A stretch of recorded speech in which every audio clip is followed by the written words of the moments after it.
बेटे की शादी सारे रिश्तेदारों के सामने धूमधाम से करा आए उसके सहेलियां मंगम्मा से ऐसे कहते हैं, तुम्हारी बहू कितनी सुंदर है।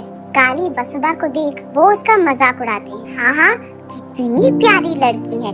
वैसे भी मंगम्मा ना सुंदरता को थोड़ी देखती है, ऐसे कहते हैं।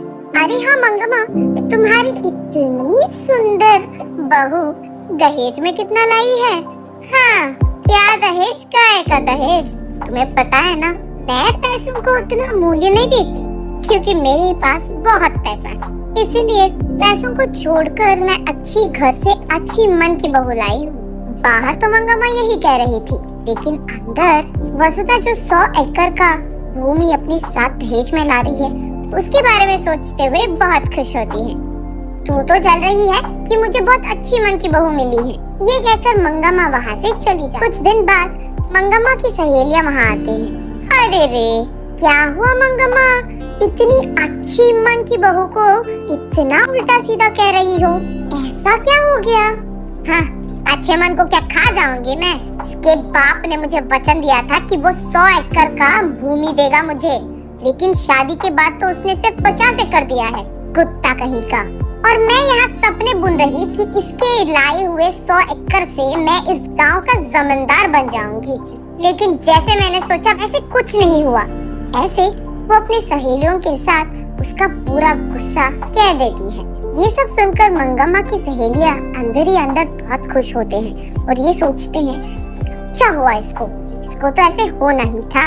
लेकिन बाहर तो वो ऐसे कहते हैं, अरे रे मंगम्मा, चलो जो हो गया सो हो गया।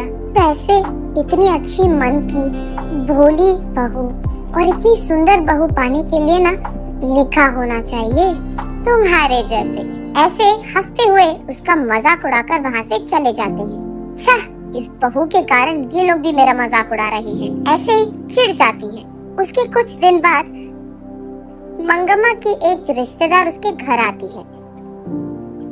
क्यों मंगम्मा, कैसे हो तुम? माफ कर देना, मैं तुम्हारे बेटे की शादी में नहीं आ पाई, लेकिन बहू को तो दिखा दो, ऐसे कहती है। ठीक तभी वहाँ वसुधा को गुजरते हुए देख मंगम्मा, कौन है ये अति सुंदर लड़की? तब मंगम्मा जो कुछ भी हुआ उसे बताती है।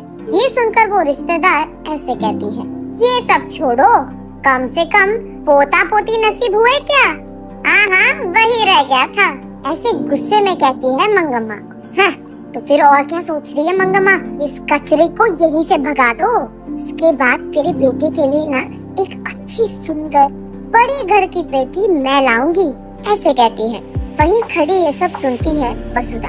वो दुर्गा माँ के पास जाकर ऐसे रोने लगती है। देवी, मैंने क्या पाप कर दिया? इस रंग में जन्म पाकर बचपन में ही तूने मुझे धोखा दे दिया। शादी के बाद मुझे बच्चे भी नसीब नहीं हुए। अब लग रहा है कि मेरी शादी भी टूट जाएगा। इनके पैसों की प्यास में क्या मेरी जिंदगी व्यर्थ हो जाएगी? ऐसे रोती रहती है। अगले दिन मंगम्मा के घर के सामने एक मुनि आता है और भवती भिक्षाम देहि ऐसे पूछते हैं। ये सुनकर वसुधा एक थाली में सारे व्यंजनों को लगाकर उस मुनि के पास जा ही रही थी कि मंगम्मा ये देख, हाँ, जो भी यहाँ आता है उसको ये सब देने के लिए तेरे बाप ने यहाँ 100 एकड़ का भूमि नहीं छोड़ा है। आई बड़ी, तुझे खिलाना ही बहुत ज्यादा हो गया और तू इसको खिला रही है, चल निकल यहाँ से, ऐसे गुस्सा करती है।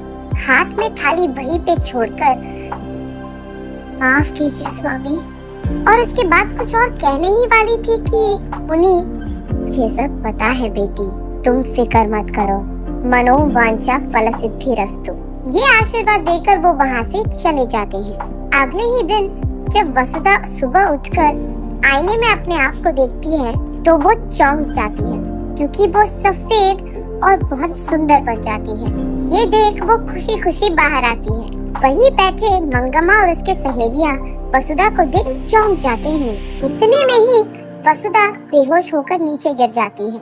आंखें खोलने पर उसका पति, उसके सास और एक डॉक्टर भी वही रहते हैं। कंग्रेट्स, तुम अब माँ बनने वाली हो।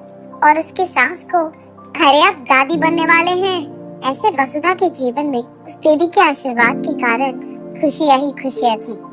नैतिक, जब मुश्किलों का सामना करना हो तो हिम्मत से काम लेना होगा, क्योंकि सिर्फ तब भगवान कोई ना कोई रूप में तुम्हारी मदद कर